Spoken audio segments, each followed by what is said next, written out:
nuestros afectos están relacionados con la memoria. Nosotros queremos a la gente por la memoria que tenemos de esta gente y asimismo nos quieren por esa memoria, porque aprendemos a querer a nuestros papás, a nuestros hermanos, yo decía a nuestros amigos y después a nuestra esposa, a nuestros hijos, por la memoria que tenemos. Por eso es tan importante, por eso tal vez es también tan doloroso y por eso es que tenemos que, siento yo, atesorar la memoria, ¿no? Si él es esa persona tan importante en mi vida, si es mi papá, mi mamá, si es mi hermano, mi esposo, o sea, ¿cómo voy a dejar de hablar de algo así que es tan importante para mí? Y que obviamente lo tenemos aquí presente todo el tiempo. Entonces, encima de irnos tragando esas cosas, no nos hace bien. Entonces, como soltar, hablar. Y ya cuando uno empieza a hablar, es increíble cómo ya después va fluyendo, lo normalizas y ya es una conversación que ya no es tan dura, porque es parte de tu día a día.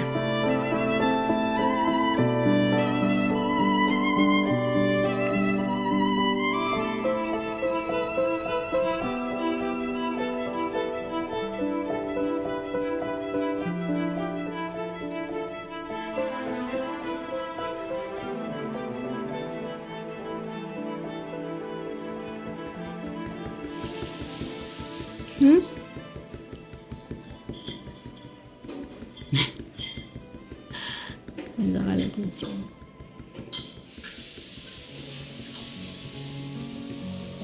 Soy Maritza Gallardo, más conocida como la esposa del Patón Bausa en este caso. Nosotros tenemos un niño de 11, casi 12 años. Juntos, Edgardo tiene 2 hijos adultos. Siempre fui hincha de Liga.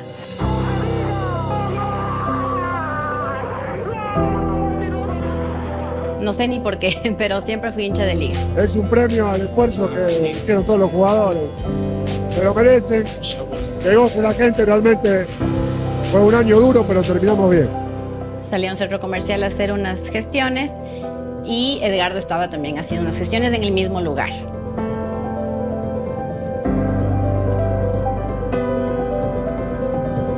Y como te digo, yo era fanática de Liga, entonces... ¡Ahí están los muchachos de Liga! ¡Son campeones del Maracaná!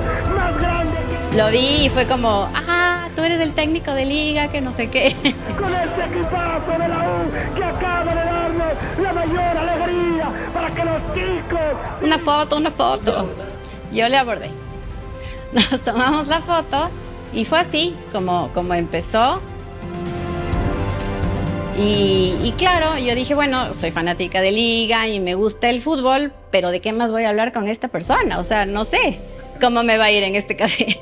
Pero fui, nos tomamos un café. Liga Deportiva Universitaria agrandó su palmarés este año con 2 títulos. El primero fue la Recopa, la otra corona fue la del Campeonato Nacional.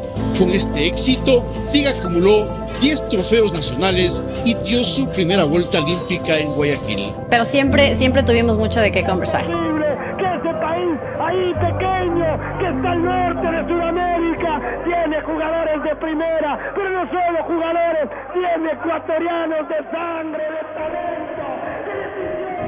Yo soy Alfonso Lazo, yo soy periodista deportivo.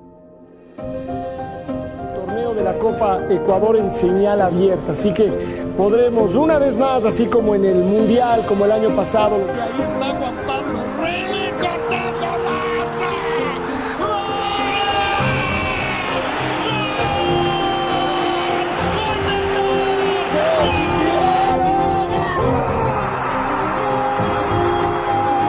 Ángelo que levantará de primera. ¡Golazo!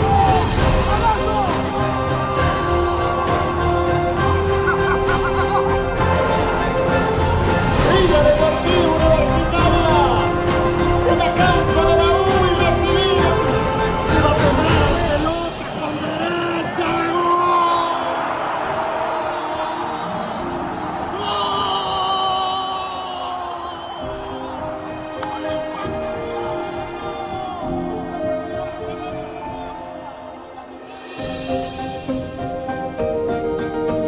Lo que quiero pensar que soy, que además tengo La misma profesión de mi papá es que cuento historias, como contaba él. Bueno, viene Da Silva, cobró.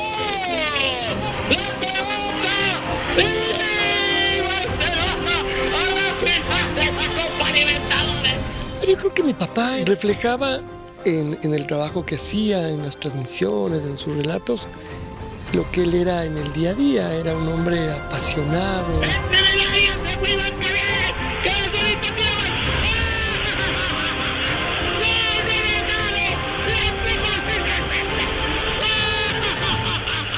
Era un tipo normal, era el mismo que relataba fútbol, el mismo que salía en la tele, que escribía, el mismo que estaba en la casa. Él no tenía poses, no tenía demasiado tiempo porque los fines de semana trabajaba mucho precisamente por el fútbol, y sin embargo cada vez que podía él prefería estar con nosotros, y yo creo que eso nos hizo muy, muy cercanos. Tim Delgado dentro del área, ahí está Tim Delgado. Lleva la pelota de la Guinea, tira el centro, le mete.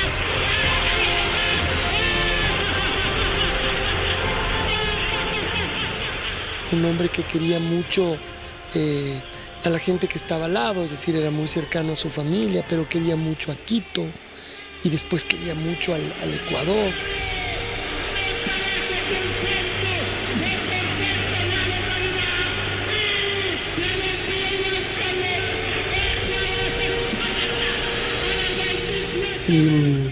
Y nada, mi papá tuvo Alzheimer durante varios años. Fue una experiencia muy dura, de la cual tuvimos seguramente muchas cosas que aprender, y claro, ahora ya han pasado los años y yo lo que guardo son solo buenos recuerdos.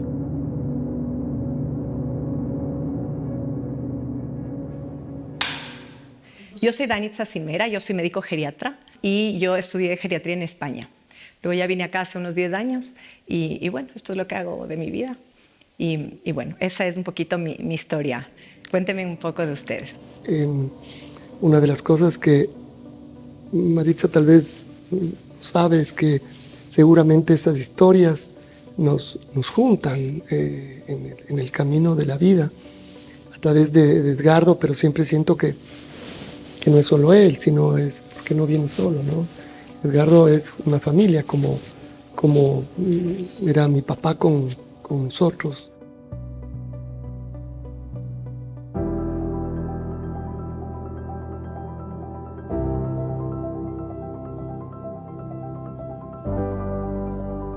Tres años después del café, casi a la fecha, nos casamos. No es que no había desacuerdos, pero era una persona tan calma, que era alguien con quien tú podías conversar de lo que sea sin pelearte. Por ejemplo, en el embarazo él fue una persona que estuvo súper presente, estuvo presente cuando nació Nicolás. Y después de eso, nuestra vida siguió más o menos igual, te digo. Claro que ya lo que cambió fue que fuimos cambiando de lugares. Lo que pretendo es que el equipo que siga creciendo para un orgullo poder estar en un club como San Pablo. El seleccionado argentino de fútbol realizó hoy su primera práctica bajo la supervisión del nuevo entrenador Edgardo Bauza. Siempre le buscaban del Medio Oriente, pero en ese momento creo que vio también la oportunidad. Y ese fue el año, pero cuando ya habían cositas que ya empezamos a ver un poquito extrañas, digamos, en él, en Edgardo.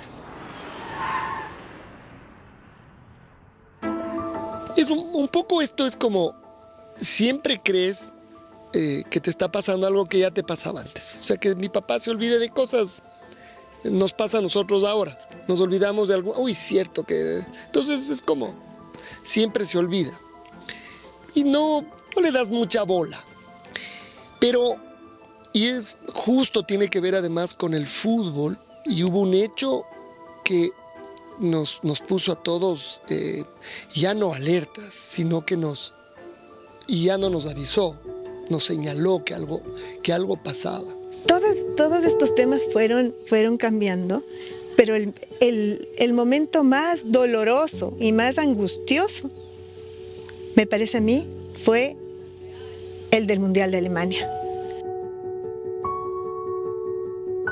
Cuando mi papá y mi mamá estaban por subirse a un bus esta era una ciudad desconocida. Era Praga, donde ellos dijeron, como está tan cerca, hagamos este tour. Y mi papá dijo, un ratito voy a comprar agua o algo en la farmacia.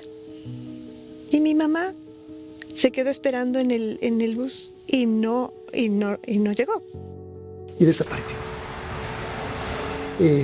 Llegamos a la noche, además, claro, mi mamá estaba sola. Todo esto era, además, yo tenía la carga, yo estaba relatando los partidos de la selección. La metió al área, ya va el tiro, A la mitad del viaje me tiembla mi mamá, pues claro, ¿qué fue? ¿Qué pasó? Y me dice, apareció.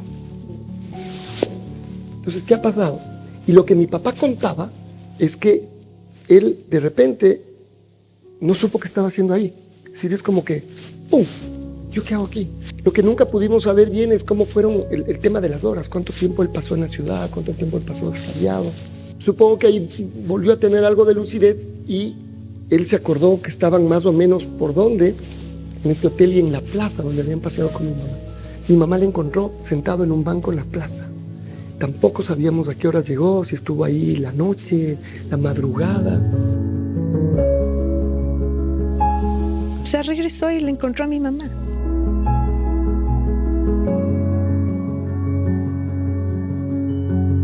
Y aquí más bien comenzó ya el tema de hacerse estudios y empezar a, por supuesto, a quitarle las llaves del carro. O sea, ahí empiezan estas decisiones de... Y él ya tenía unos 78 años, ¿no es cierto? Tenía más o menos eso, sí. Es un poco un contraste con lo tuyo, ¿no es cierto? Con la experiencia de tu esposo. Claro, nosotros ya habíamos notado que se olvidaba algunas cosas, pero igual nunca lo tomamos como algo muy extraño, ¿no? Era como que, qué raro que se olvide esto, pero no era tanto hasta que empezó a olvidarse como de conversaciones importantes que habíamos tenido. Maxi, su hijo, se había comprometido, le había comentado a su papá que se comprometió. Entonces tuvimos toda una conversación en la mesa sobre esto, ¿no? Sí, qué chévere. Igual como que su respuesta había sido un poco seca al hijo. Y yo le decía, no, pero tienes que felicitarlo, que qué bueno. Y entonces tuvimos toda una conversación. Y de repente el siguiente día, él no se acordaba de esta conversación. Claro, entonces dijimos, a ver, no es que me olvidé la llave, no es que, o sea, me olvidé de que mi hijo me dijo que está comprometido y hablamos del tema. O sea, eso es algo que no te olvidas. Pero siguieron pasando cosas, ¿no? Desde ya, por ejemplo, Edgardo siempre fue una persona súper puntual. No se olvidaba de esas cosas. Y de repente llegaban periodistas del departamento. No, tenemos ahorita una entrevista con Edgardo a las 3.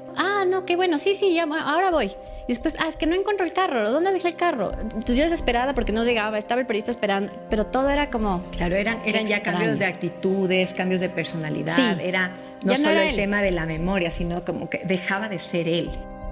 Ya en declaraciones, él hablaba diferente. Él siempre fue una persona muy cauta en sus declaraciones. Entonces yo decía, ¿pero por qué no dijiste eso? No, eso, casa adentro. Pero ahí cambió, ¿me entiendes? Empezó a decir cosas, a manejarse de una manera... No lo haría, como a desinhibirse realmente. Exacto. Esta es la palabra, como desinhibirse. Sí. Su hijo, Maxi, trabajó con él también un tiempo. Entonces él sabía cómo Edgardo se comportaba normalmente en el día a día, en el trabajo, y había visto que en Central ya no se estaba comportando igual. En un momento empezó a hablar mucho con la prensa y a decir cosas que a mí me decían, bueno, ¿qué pasa? ¿Por qué? Si él no es así. Y ahí empecé a notar algunas cosas que me acuerdo que me preocupó, la hablaba con Daniel, con mi tío. No tenemos en la familia tampoco ningún antecedente como este que está teniendo Edgardo. Él me preguntaba muchas veces lo mismo. Y yo le decía, no, pero que esto me lo preguntó. Sí, la cosa pasaba.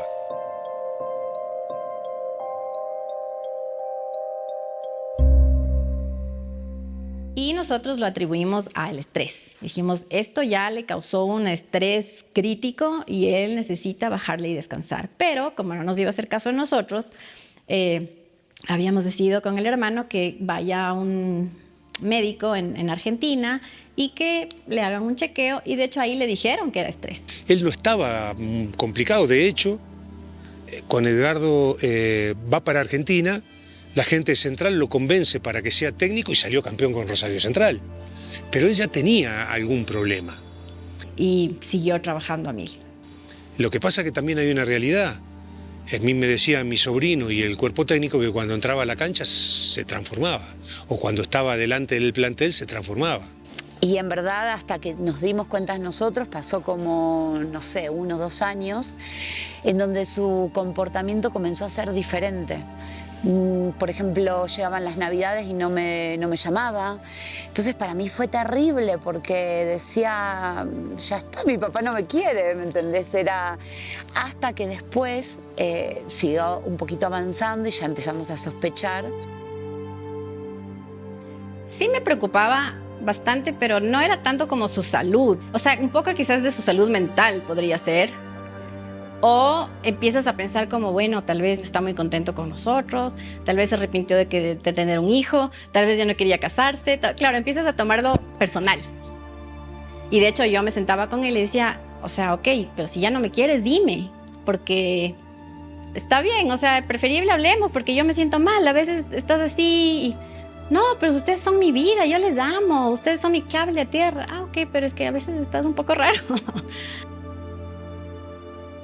Después lo pudimos entender. No era que él ya no quería llamarte o no le importabas más, ¿no? Sino que su enfermedad ya había comenzado y no nos habíamos dado cuenta. Ya para cuando nos dan el diagnóstico, ya de alguna manera lo venía como sospechando y de alguna manera... Es raro, ¿no? Porque con estas enfermedades es como que uno lo va asimilando poco a poco.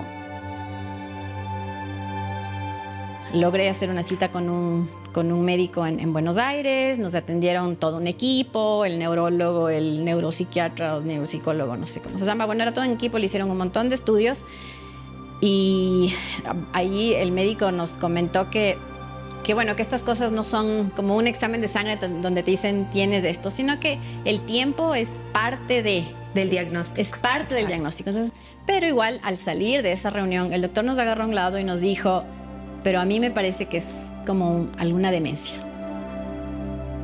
Claro, oímos de una persona mayor y decimos, bueno, puede tener, a pesar de que lo seguimos ocultando, pero él era una persona bastante joven, claro, en ese momento. No llegaba a los 60 años. No llegaba a los 60 años, entonces dices, imposible. Imposible, o sea, yo salí de ahí y dije, no, estaba su hijo mayor, él se puso mal y yo le decía, no te preocupes, o sea, no, es que esto no es, tranquilo, ya vamos a ver lo que pasa, tú tranquilízate. La verdad que en ese momento yo dije, no es. Hasta que me acuerdo que un día fuimos a ver a un especialista y después de unos test y algunas cosas,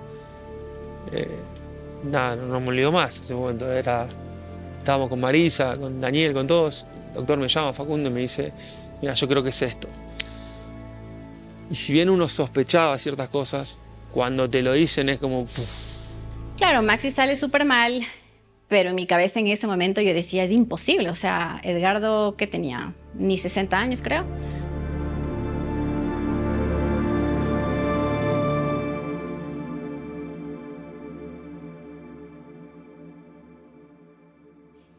Yo había tenido como una experiencia previa con una persona que tuvo Alzheimer cercana a mí, que era mi madrina, cuando yo era muy pequeña. Entonces yo me acordaba de ciertas cosas, ¿no? Pero bueno, ya de las cosas avanzadas me acordaba. Pero entré al internet y me puse a leer, como que cómo empieza la enfermedad. Y entonces fue un shock para mí, porque todo lo que decía a mí me chequeaba. O sea, era que, wow, sí. Y entonces ahí fue como el balde de agua fría, pero dije, yo creo que sí es. Es que antes ni siquiera se me había pasado a nadie, creo, ¿no? O sea, nunca se nos pasó por la cabeza. Y yo dije, creo que sí es. Entonces, claro, esa noche lloré toda la noche, no dormí, lo veía a él, lo veía a Nico y decía, no puede ser que Nico vaya a vivir esto. Entonces le habíamos dicho, bueno, el doctor dice que tienes que descansar, entonces ahorita no vamos a trabajar, porque claro, llegaban todavía ofertas de otros lugares. Entonces él estaba ahí como nosotros, no, es que ahorita tienes que descansar, porque ¿cuántos años no te has tomado un break? Entonces tómate este break y luego vemos. Y así también nos daba tiempo a nosotros para ver cómo iba evolucionando todo, ¿no? Entonces para esto ya llega el 2020, volvemos a Argentina para hacer otros análisis, otra reunión con los médicos. Y ahí sí ya salen los análisis que es una demencia frontotemporal.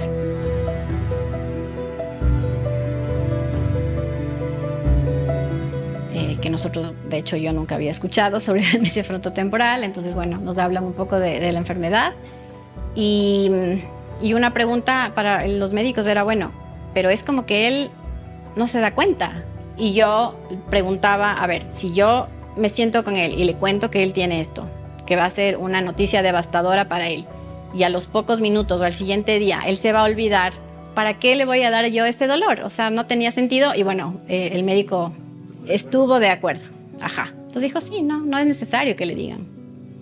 Dijimos, bueno, entonces ahí, igualmente con los hijos, ahí estaba Maximiliana, dijimos, bueno, no le vamos a decir.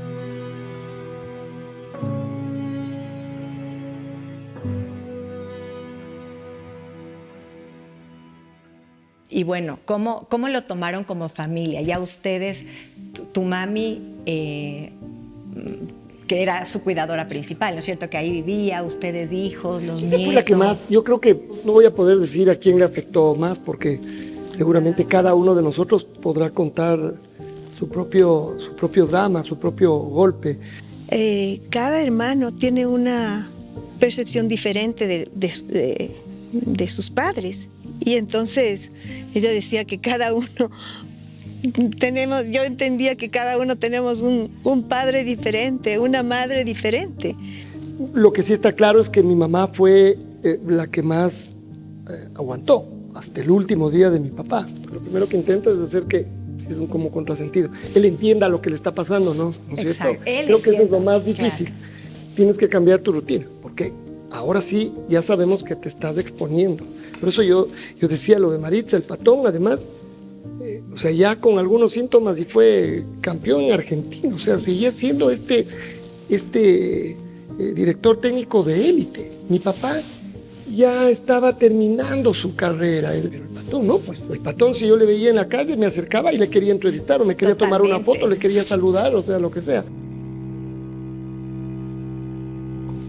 El momento en que empezó a olvidarse de la gente alrededor, ese momento fue dramático. Yo creo que ahí es donde comienza la parte más dura, ¿no? Por eso yo entiendo esto, aunque uno se sensibiliza al verle al Edgardo, en realidad, en mi caso me sensibilizo más por la gente que está al lado de él, porque al Edgardo se le ve bien. Vuelven las cámaras de tu vida. Es decir, él está casi en su mundo. La gente que está alrededor, no, porque es otra persona, ¿no? Porque empieza a cambiar. ¿Limonada de manzana tenemos? Sí, está rico. Mira para arriba. Porque esta enfermedad no es una enfermedad del paciente, es sin duda alguna una enfermedad de la familia. Cuando ya se olvidan de los hijos a veces, ¿no es cierto? Ahí dices que te atiende la enfermedad, pero qué interesante y qué importante es diagnosticar antes. Yo sé que es una etiqueta tener demencia de enfermedad de Alzheimer, pero el Alzheimer en etapas iniciales empezamos estando perfectos, o sea, aún teniendo mi vida, aún estando con las entrevistas, aún estando conduciendo, pero ya tengo problemas en memoria a corto plazo o en ejecución de algunas cosas o en pequeñas desorientaciones, pero como no consultamos ni el paciente ni la familia, consultamos en etapas más avanzadas y ahí es como más difícil entender porque es como un balde de agua fría. Y lo que hablábamos, no queremos contar o no queremos hablar de esta enfermedad porque o nos da vergüenza o está estigmatizada, pero es igual que otra enfermedad, o sea, el corazón se enferma, el pulmón se enferma, el cerebro también se enferma y es una enfermedad del cerebro. Qué importante que podamos hablar de esto para que la gente entienda que si hay algún problema de memoria, un cambio en la personalidad, un cambio en sus rutinas, decir, ok, consulto a mi clínico a ver si hay algún tema orgánico que yo tenga que arreglar, un tema tiroideo, un tema de vitaminas, un tema del corazón. Pero eso es lo que pasa, que no consultamos hasta etapas más avanzadas y luego nos llega el diagnóstico y no sabemos cómo manejar. Y además termina siendo, creo yo, también problema nuestro, porque empiezas a tener tú un problema, porque además no sabes, como te demoraste tanto en que te agarra todo de una, y ahora qué hago. Es decir, y claro, esto también debería ser para quienes están alrededor y quienes estábamos, también debía haber sido un aprendizaje de cómo ir actuando, de cómo ir haciendo. Porque es llegar a la aceptación, ¿no es cierto? Y para llegar a la aceptación no es solo leer el diagnóstico y decir, bueno, ok, entonces ahora sí voy a hacer esto. O sea, somos súper racionales, pero también somos seres humanos emocionales Pero así como la enfermedad tiene diferentes fases, tú como cuidador pasas por diferentes fases. Y esa creo que tal vez fue una diferencia, que tú desde el principio también tuviste apoyo y muchísima información médica al respecto, y tal vez ustedes se demoraron en tener esta información. Qué importante entender que la demencia, siempre pensamos que la demencia es de los viejitos, del Alzheimer, pero hay muchos tipos de demencia. Entonces tenemos la que más estamos acostumbrados, que es la demencia tipo enfermedad de Alzheimer, que es lenta y progresiva, ¿no es cierto? Que generalmente da a gente mayor de 65 años, pero puede haber una demencia de Alzheimer en gente más joven. Pero luego tenemos demencias vasculares, cuando tenemos como daños microvasculares o infartos cerebrales. Tenemos esta demencia justamente la frontotemporal, que da a gente joven, o sea, desde 40, menores de 65 años, que es más o menos un 10% de las demencias en general. Hay demencias mixtas, demencias por otras enfermedades, como enfermedad de Parkinson, pero qué importante entender que no todos los pacientes con demencia están en el mismo cajón, y que, como dijo bien el doctor, hay que ver, uno no le pueden poner una etiqueta de una enfermedad, sino hay que ver un poco la evolución de esta enfermedad. Ahora se habla mucho más desde la salud mental, de estas enfermedades cognitivas y también del ánimo, ¿no? Como la depresión, la ansiedad. O sea, podemos hablar mucho más abierta de estas enfermedades y es menos estigmatizada. Pero la demencia, incluso la palabra, es un poco dura, ¿no? Te catalogan como loco, y no es así, pues es como vuelvo y digo, es una enfermedad del cerebro.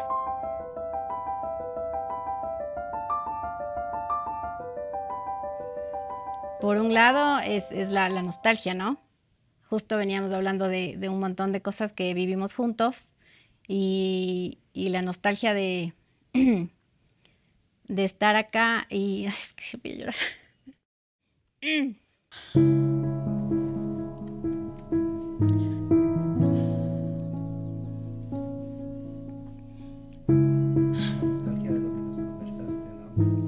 La nostalgia bueno, también es del día a día, o sea, de no poder conversar. O sea, compartimos igual un montón, pero...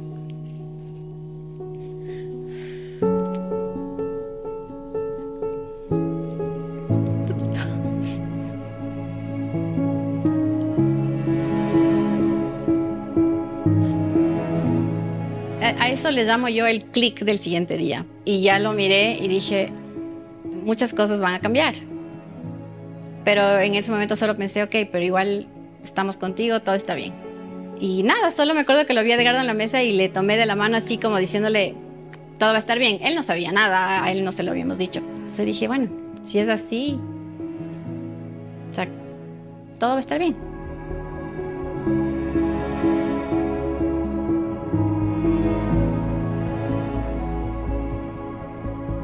Buscar ayuda, tal vez sí sería como consejo, porque definitivamente uno tiene que aceptar que la necesita. Para uno, psicológicamente, como soporte, y después, si tienen la oportunidad, bueno, si te das cuenta que ya es mucho también físicamente en casa el día a día, buscar el tipo de ayuda interna en casa o externa, hay lugares, aceptar eso, ¿no? Aceptar la ayuda. Buscar ayuda para mí me ha salvado. Siento que estoy todavía medio cuerda por eso. Yo creo que fue una búsqueda desesperada porque sentí que no tenía un apoyo realmente con alguien que realmente entienda lo que yo estaba viviendo. Una cosa es que tienes a tus amigas y les cuentas y bueno, pero no es lo mismo. Necesitabas a alguien que realmente comprenda lo que estás viviendo en el día a día. Aparte, los grupos de apoyo que yo encontraba acá eran estos grupos para gente con diferentes demencias como Alzheimer, pero que era el típico mi abuelito. Y sí, pero no. No es lo mismo que cuando una persona joven, que tal vez es todavía padre de familia, que hay niños en casa, que se enferma. Esa es otra problemática la que trae. Entonces sentía que no había realmente un grupo o gente que realmente entendía lo que estábamos pasando. Empecé a buscar online y de repente encontré este grupo que, bueno, está en inglés. Es un grupo de soporte para esposas, personas que tengan Alzheimer temprano. Encontré personas que el esposo tiene ya Alzheimer diagnosticado, que están en sus 30s. Te digo, este grupo es de 1.900 personas ahorita, miembros, y todos son debajo de 65, entonces la mayoría están en sus 40s y 50s. Me puse a leer los posts y dije, wow, ellos me entienden, ellos saben lo que yo estoy pasando. Y más que reuniones es entrar y postear. Y si sabes que hoy me siento pésimo, me pasa esto y lo siento, pero quiero solo desahogarme. O a veces quieres contar algo que pasó que podría ayudar al resto. O quizás tienes una pregunta y dices, mira, me está pasando esto ahora, ¿cómo lo manejo? Entonces realmente yo creo que de ahí también fui sacando estas ideas de, no tengo que decirle lo contrario. Una medicina que yo estaba buscando, de hecho, más que en el médico, la encontré en este grupo. Y que fue la medicina que me ayudó para que Edgardo le baje la ansiedad, porque tuvo la época de muchísima ansiedad y wow, resultaba, porque claro, ellos ya tenían experiencia con sus parejas que ya estaban un poquito más avanzadas que Edgardo. A veces solo tienes frases como esta que dice, bueno, está en inglés, como que tenemos que dejar ir la vida que planeamos, ¿no? Y empezar a vivir la vida que está esperando por nosotros, aunque no sea la que teníamos pensado. No te lo esperas, o sea, cuando yo encontré esto, no, tú siempre piensas que eres el único, que me entiendes, que no le pasa a mucha gente, pero la verdad es que sí, le pasa a mucha gente.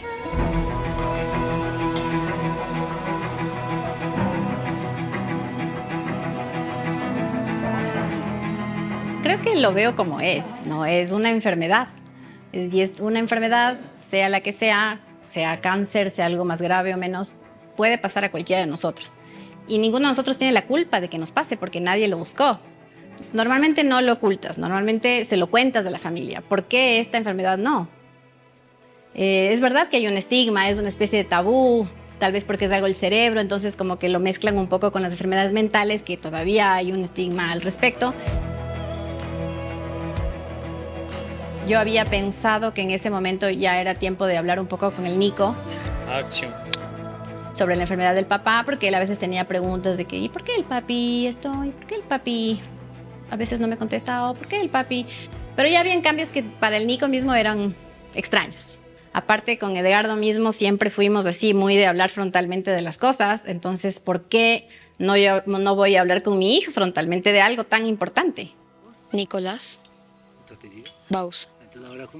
Nicolás Baus. Él me dice que agarramos un papel y que el papel era el cerebro y que yo le hacía así, le decía al cerebro como que va a ir teniendo estos cambios. Yo no me acuerdo de eso. Sí. Pero él me dice, sí, mami, tú me explicaste así. Ajá. Obviamente sí fue un impacto para el Nico, para un cerebro del Nico de 6 años. Sí. Para ese momento yo le vi al papi igual, como la misma figura paterna, lo mismo, nunca noté que se había olvidado cosas, que actuaba más raro, le veía igual. Pensé que nada pasaba. Entonces viene mi mamá en el comedor y entonces ella me dice que quería hablar de mí de algo. Un día decidí que nos íbamos a sentar y yo le iba a explicar un poquito, entonces vimos fotos de cerebros y cómo va cambiando el cerebro cuando tiene ciertos tipos de demencia. Entonces fue algo un poco gráfico. Pero entonces ella me mostró una servilleta y me dijo como que normalita. Y me dijo como, este es el cerebro normal de cualquier persona. Entonces me dice, tu papi tiene una enfermedad ya que hace que se olvide las cosas y entonces lo que es la servilleta le empiece a destrozar, a hacerle peor. Entonces esa enfermedad hace que el cerebro se vuelva como más arrugado, más roto, peor. Eso es lo que le está pasando a tu papi. Yo creo que sí fue una especie de shock para él, sobre todo me doy cuenta ahora porque él se acuerda. Aparte yo necesito que él poco a poco vaya entendiendo y que con el tiempo también que él no sienta vergüenza quizás de hablar del tema, porque estás en un colegio, tienes amigos, te van a preguntar y en su caso más todavía, ¿no? Tu papá, el patón Bausa, ¿y dónde está? ¿Y por qué no viene? Entonces ese fue como el punto de quiebre porque desde ese momento empecé a notar que mi papi en verdad sí estaba olvidándose cosas así y dije, o sea, a la final sí está pasando esto, porque yo como antes de eso no sabía qué estaba pasando y no lo noté, desde ese momento vi desde otra perspectiva y noté más cosas que antes no veía. Yo creo eso, o sea, a mí me gusta creer que a él le gusta poder vernos todos los días, ¿no? Verlo a Nico sobre todo, verlo crecer, cuando él habla es como que lo mira diciendo, este man, como que lo disfruta mucho. A pesar de que no se lo pueda decir, pero lo siento así. Hoy hubo la Asamblea del Niño Solidario. Ahí decían quién iba a ganar, el niño más amable, el que hizo los mejores actos de todos. Yo y mi amigo Moretti, que ya le conoces, ganamos. Estuvimos empates, no sé. Y la verdad creo que fue una muy bonita experiencia porque fue la primera vez que gané ese premio en toda la primaria. Nos divertimos mucho, jugamos fútbol. Luego, aparte de eso, fue un día, la verdad, bastante normal con matemáticas. Avanzamos en nuestro proyecto de exhibición. Hoy empezamos a leer otro libro. La verdad, me gustó bastante el libro. Aprendimos a mandar correos electrónicos de forma formal y creo que ese es todo mi día, la verdad. Un buen día en el colegio con buenas noticias.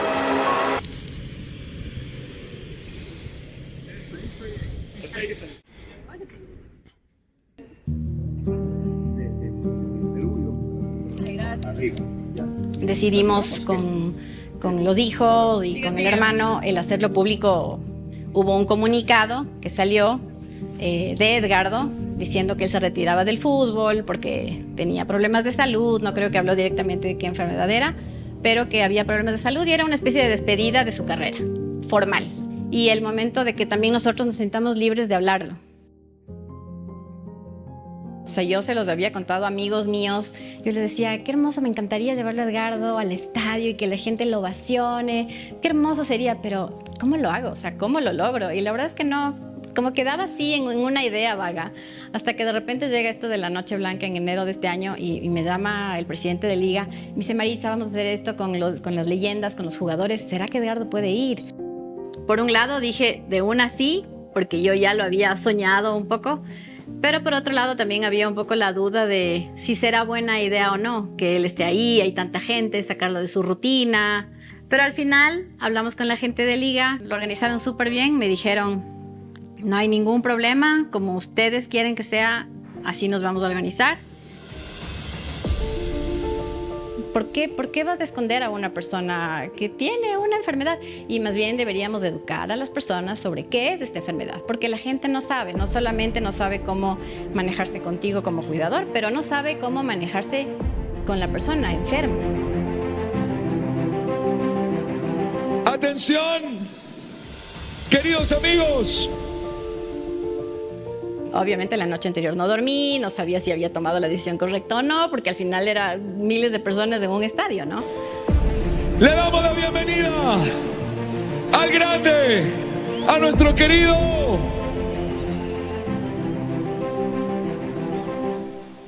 Patón Bausa. Patón Bausa, hombre querido, si lo llamo. ¡El Patón! Hombre muy querido, ¿no? Bienvenido a tu estadio, hermano. De su esposa, de su hijo, Edgardo, ahí está. Sorprendió, sin duda alguna, la forma en la que la gente lo quería tanto y mucha gente recordaba lo que hizo. O sea, salimos y el sentir esto de la gente, el verlo contento. Gracias por todo, Patón. El Patón Bausa. Conmovedor esto, ¿no? Edgardo no está bien, ¿no? De salud. Sin embargo, está acá. Lo tenemos nuevamente en nuestro estadio. Para recibir el cariño. De la forma que lo veo, él estaba en su lugar, ¿no? Era como, para nosotros un camerino es algo extraño, para él no. Vivió toda la vida dentro de camerinos y en una cancha más todavía y con un montón de público que lo ovaciona en un estadio, entonces yo creo que él se sentía cómodo y se lo veía feliz, se lo veía tranquilo. Las lágrimas del Pato Urrutia tal vez reflejan bien ese sentimiento, ¿no? Muy emotivo esto. Se acerca el Pancho Ceballos y todos le van a entregar afecto al Patón Bausa. Vaya. La nota emotiva, emocionante en esta presentación. Yo estaba transmitiendo en la tele. 2025, el equipo de Liga Deportiva Universitaria. Yo lo que digo es que aquí hay mucha valentía de la Maritza, porque no solo es con la persona que tiene la enfermedad. En nuestro caso, nosotros creímos que lo que había que hacer era también blindarle a mi papá. Pero siento que más que protegerle a él, nos protegíamos nosotros, porque él estaba en otra etapa. Pasan los años y digo, debimos haber enseñado esto, ¿no? Además, mi papá estaba como el Edgardo, estaba bien, estaba para sonreírse, para tomarse unas fotos, más viejito. A Edgardo se le ve bien porque él está joven todavía.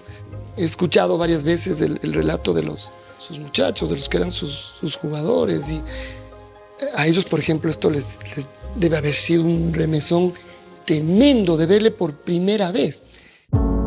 Llorábamos, ¿no? Llorábamos porque creíamos que a él lo llegamos a querer como un padre, y siempre se preocupó por nosotros. Entonces, capaz, también uno dice, ¿por qué no hicimos algo antes? Podíamos haber ayudado. Y sí nos chocó, ¿no? Muchos compañeros lloraban, el Pato lloraba, Franklin, Sala, del impacto que resultó verlo así. Y en un momento como que se sonrió, capaz nos escuchó, pero sí nos impactó y nos duele ver a un familiar como lo queremos a él.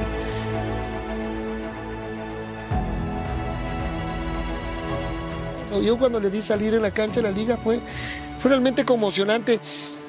No sabíamos qué iba a pasar. Sí, yo creo que a los periodistas lo que nos pasó es que había un rumor que podía pasar, pero no estaba confirmado. Además, una duda de ¿y qué va a pasar? ¿Cómo estará? ¿Qué va a hacer? ¿Qué va a pasar con el estadio? ¿Qué va a pasar con los... O sea, era toda esta incertidumbre, y el rato que apareció. Y claro, yo creo que al principio incluso la gente fue seguramente también de sorpresa, y después lo volvimos a ver. Ahí está el Edgardo que tanto le queremos, al que le debemos un montón de cosas, y está ahí.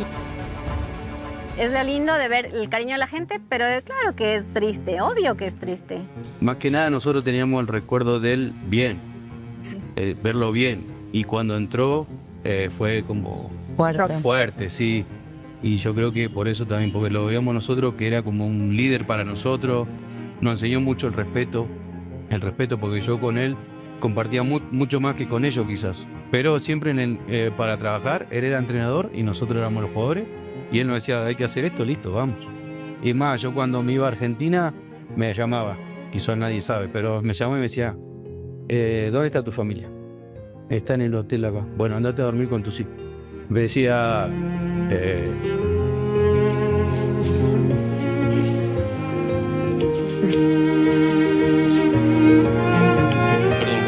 Una persona que siempre me habló lo que tenía que decir como ser humano más que todo. Después como jugador, aparte de eso, queda, digamos, a un lado, ¿no? Pero como ser humano lo llevo porque siempre me aconsejó el bienestar de uno como persona.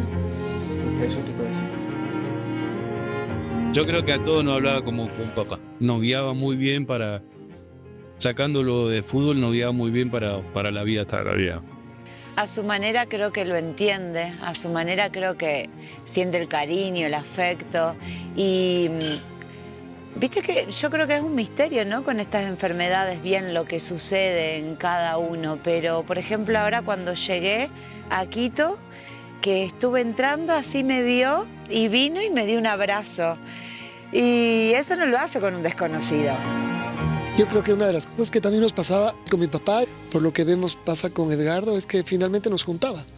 Es decir, alrededor de él era un motivo para estar cerca, para conversar, para acordarnos.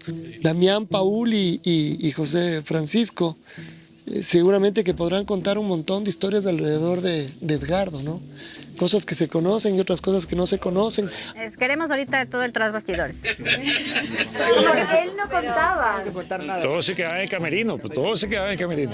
Ahí nos decía las cosas y no trascendía. Terminó el partido en la Copa Libertadores en Brasil y nos reunió en el camerino. Y nos dijo, ustedes no se imaginen lo que acaban de hacer, de conseguir. Con el paso del tiempo se van a valorar más aún todo este tema, porque es muy difícil conseguirlo. Era el país entero con nosotros, porque nos hacían saber eso la gente en la calle. somos hinchas de este equipo, pero nos gusta cómo juegan, cómo van, lo vamos a apoyar, están todo el tiempo así. Y el mundo también, ¿no? Porque la liga se dio a conocer ante el mundo, que quizás antes no se conocía y todo el mundo empezó a conocer ese equipo. Gente de Rosario, de Argentina, hinchaba para nosotros, por lo que representa Pato ahí. Edgardo, sabemos todos, es un símbolo de Rosario Central y a partir de ahí creo que ha trascendido la camiseta. Pero la historia de Edgardo aquí a nosotros nos sirvió como ejemplo, ¿no? De vencer las adversidades. La hinchada blanca pedía la salida de Bauza. Tal fue la presión que después del partido contra Olmedo, el técnico salió así, resguardado por la policía. Porque él, la primera etapa, todos lo querían que se vaya y todo, y él siguió, pero él no se dejó vencer. Y eso no se lo dice, sino se lo hace, y él lo hizo y transmite esa seguridad, ese compromiso. Y vencer las adversidades es más difícil, complicado, y él lo hizo. Cuando pasó eso y que, claro, la gente, los hinchas estaban... ¿Cómo lo manejó él luego con ustedes? Yo ahí no estaba. Como ahí en el camerino, como Paul, que cómo... Tú estabas. Paul era el causante, no hacía goles, no... Aquí todos se me están lavando las manos. Yo siento que las historias del fútbol no dejan de ser como muy frágiles y muchas de estas están pegadas a los resultados, y los resultados, más allá del trabajo que hay detrás, tiene que ver también con esto, las casualidades. En el caso de Edgardo, que siempre fue, además esta fue siempre la sensación que yo tuve por lo menos de él, de ser un tipo tranquilo, ecuánime, además en las buenas y en las malas. En las malas no estaba todo mal, en las buenas no estaba todo bien. No era un hombre eufórico que se volvía loco como hay otros. Sí, manejaba bastante bien las emociones. Manejaba bastante. Oiga, a veces llegaba y lo veíamos, no estaba sonriendo. Oiga, profesor, ganamos, pues rías. Era así. Creo que fue ya el siguiente partido. ¿Qué hacer? Atajó Ceballos, señoras y señores, héroe, liga. Toda la emoción que está. Te hicimos llorar, patrón, te hicimos llorar. La toma esa que hay cuando ganan en Brasil, que él se pone a llorar. Mundial ya no sudamericana. Esto es histórica. La Liga de Quito de Ecuador. Felicidades, Ecuador. Felicidades, Quito. La Liga es campeona de la Copa Libertadores de América. Nada menos que en el Maracaná.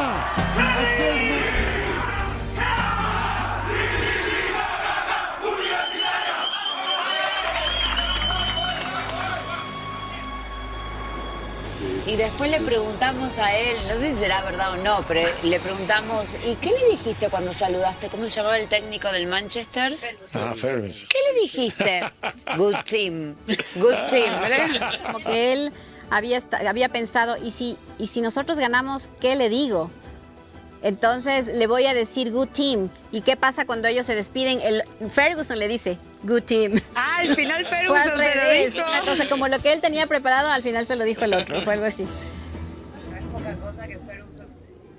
O sea, yo en los años que mi papá aún no estaba enfermo, creo que la edad que él se enfermó tenía 5 o 4 años, creo.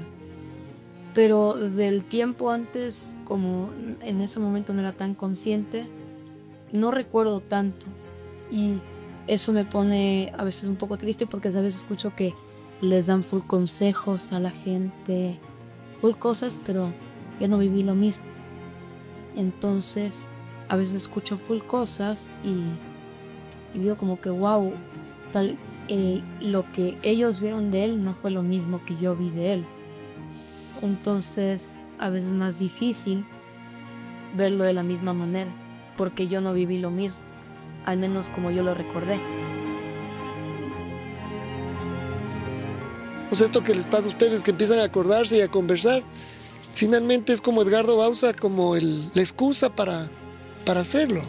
Y él está ahí y él además sabemos que va a estar presente, seguramente hay una buena parte que él lo tiene acá, pero nos llena el corazón al resto, es decir, el resto podemos seguir contándonos y seguimos acordándonos y lo que yo decía hace un rato, ¿y te acuerdas cuando estaba el Edgardo y que hacía esto? Sí, claro, y después uno puede seguir ganando historias, y es la presencia del Edgardo, lo que consigue es es esto, ¿no? Esta cercanía, este florecer de recuerdos y de cariño, de la memoria, ¿no es cierto? La memoria es, a partir de lo que le pasó a mi papá, es decir, ahí aprendí la importancia de la memoria y de los recuerdos. Mi viejo era un contador de historias y contaba anécdotas y contaba cosas.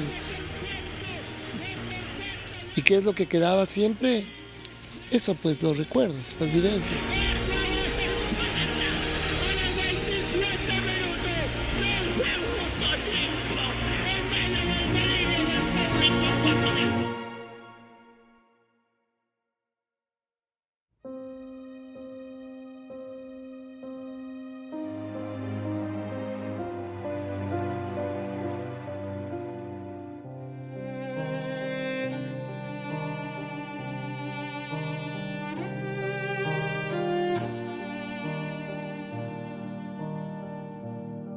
He aprendido más todavía a vivir con el presente, porque ha pasado que él es una persona, aparte de esta enfermedad, muy saludable, ¿no? O sea, a todos nos ha pasado de todo y él, así como lo ves. Entonces, pero una vez sí estuvo en el hospital, estuvo varios días, entonces tuvo una neumonía y se puso un poco mal. Y yo dije, wow, este creo que es el principio del fin. Y yo pensaba antes que estaba consciente y preparada para ese momento, pero cuando pensé que estaba cerca, dije, no estoy, no quiero, no. O sea, no. Y entonces, bueno, hasta salimos del hospital, porque dije, no, si sigo en el hospital, él va de mal en peor, él estaba desesperado ahí, lo trajimos a casa, gracias a Dios mejoró y está nuevamente, como lo ves, bien. Yo he dejado de pensar mucho en esto de que, ¿será que? Porque a veces pensaba, ¿y ahora será que esta es la última Navidad? ¿Será que este es el último año? ¿Será que este es el último cumple? O sea, sí me pasaba eso. Pero ahora digo, no, o sea, ¿será que es mi último cumple? O sea, nunca se sabe. Entonces, ¿para qué voy a estar viviendo ese futuro incierto? O como le digo al Nico, preocupándome de algo cuando tengo que ocuparme. O sea, no tiene sentido preocuparte de algo que tal vez nunca pase o pasará en un año, en 5, en 10. No le veo sentido. Entonces, ahorita hemos aprendido a vivir mucho el día a día. O sea, yo planifico la semana, el mes. O sea, difícilmente te planifico varios meses. Sí me cuesta. Porque, claro, no sé cómo va a estar la situación. Pero al hacer eso también, como que disfrutas mejor también el día a día, ¿no? Como que lo vives más intenso.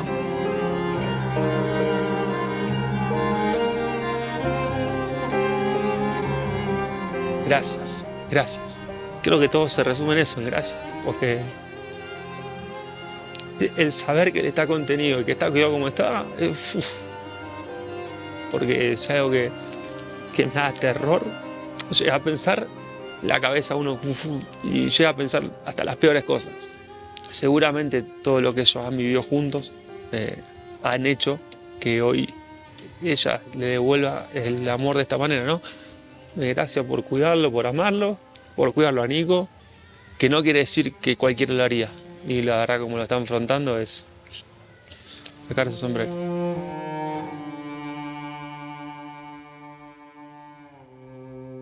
Como ella ha encarado el tema con Edgardo aquí, y sinceramente yo no lo podría haber cuidado como lo está cuidando ella, y haber puesto toda esa impronta y ese tiempo para atenderlo.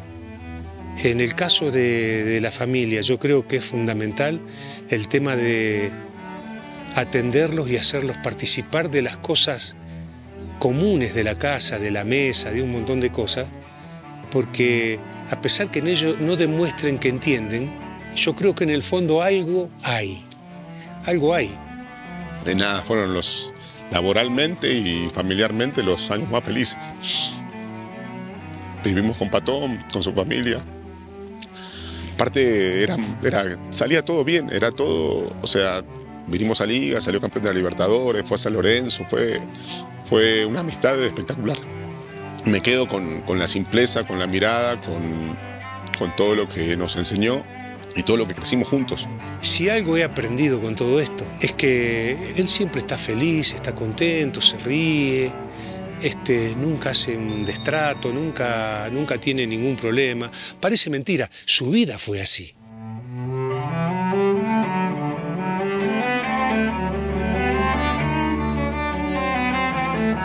parece mentira, porque su vida fue así, un tipo que si había un problema prefería hacer cualquier cosa para no tenerlo.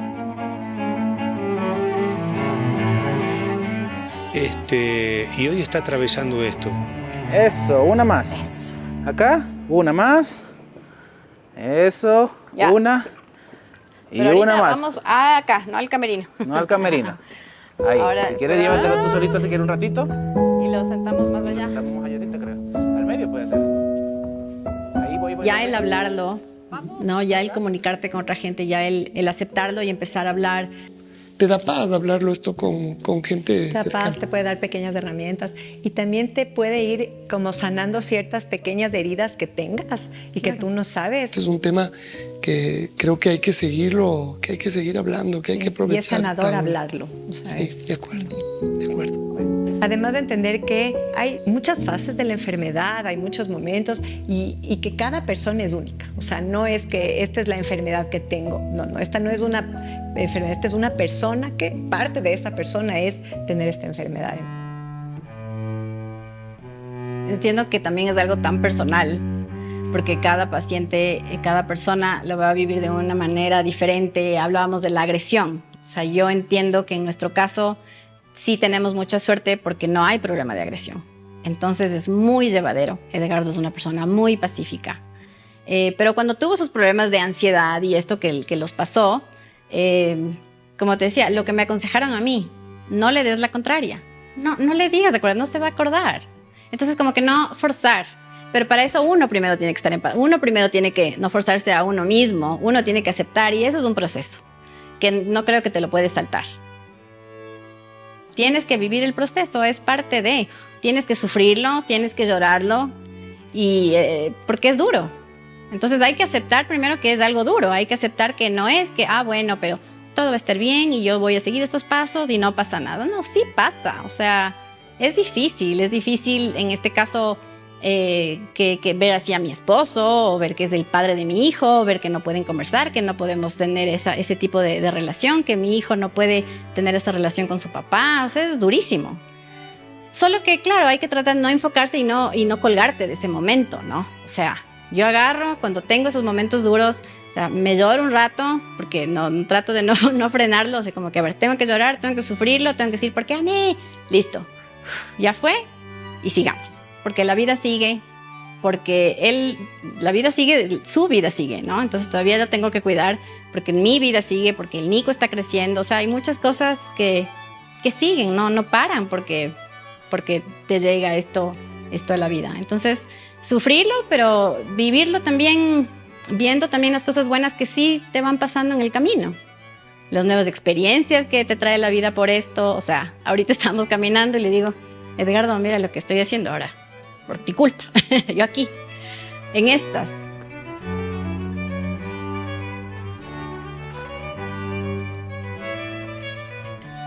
Todos los días igual él recibe mucho amor y nosotros también de él, porque como ves,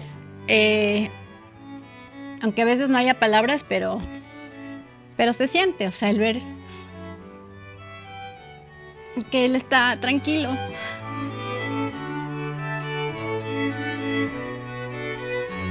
Él está tranquilo, él está en paz, que está en su casa, que está en su hogar, que está con su familia, que está con gente que lo cuida, que lo quiere. Yo creo que eso a él le da paz y él transmite esa paz. Entonces eso nos hace sentir bien, obviamente. Eso nos hace sentir también a nosotros en paz y tranquilos. Pero por un lado sí queda también la nostalgia de que a veces quieres tener un poquito esa vida que soñaste o que tenías. Conversar, solo conversar del día a día. Conversar de cualquier cosa y de escuchar su voz, porque lastimosamente ahora ya no la escuchamos. Y ahí es como dices, wow, cómo extraño escucharte, ¿no? Cómo extraño conversar contigo. Por eso me ponía a pensar y estaba recopilando rápidamente que muchas veces hemos dicho en momentos en que andábamos bien y que andábamos mal, que miremos para atrás, de vez en cuando. De vez en cuando hay que mirar para atrás, para ver a dónde estamos, de dónde somos, de dónde supimos, de cómo estábamos, porque cuando nos puteábamos, y tenemos la posibilidad de jugar este partido, que es el último, porque no tuvimos, cuando nos propusimos ganar algo, jamás soñábamos muy poco de llegar hasta acá. Entonces, tenemos esta posibilidad. Entonces, más allá del rival, más allá de la importancia, más allá de que esto realmente lo hemos ganado nosotros y no nos dio nada, y es pura y exclusivamente un esfuerzo de ustedes, tratémoslo de disfrutar. Tratémoslo de disfrutar también. Vamos a jugarle al límite, vamos a jugarle a esto. Son el Manchester valen 300 millones más de dólares que nosotros, no importa. Pero sabemos que somos 11 contra 11. Y como les digo siempre, lo más importante cuando termine el partido, que entremos por ahí con la cabeza del agua.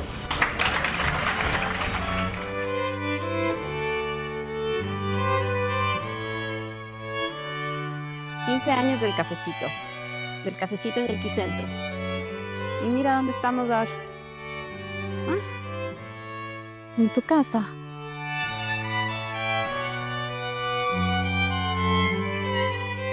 No sé si esa era, nos dicen que todos tenemos una misión, pero ella era parte de acompañarlo, ¿no? Ahora. Es que creo que es eso, o sea, yo creo que estas cosas solo las puedes hacer desde el amor.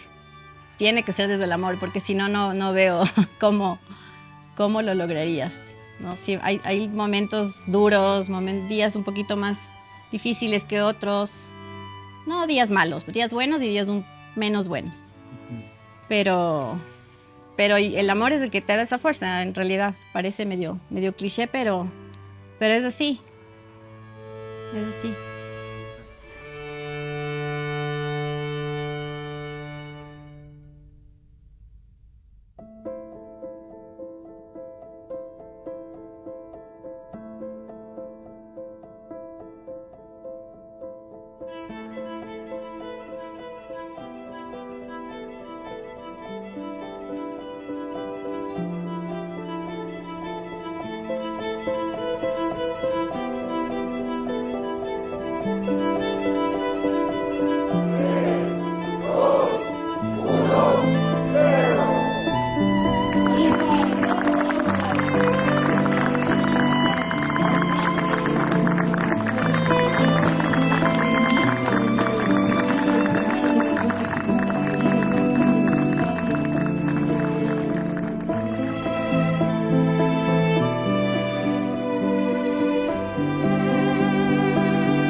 Thank you.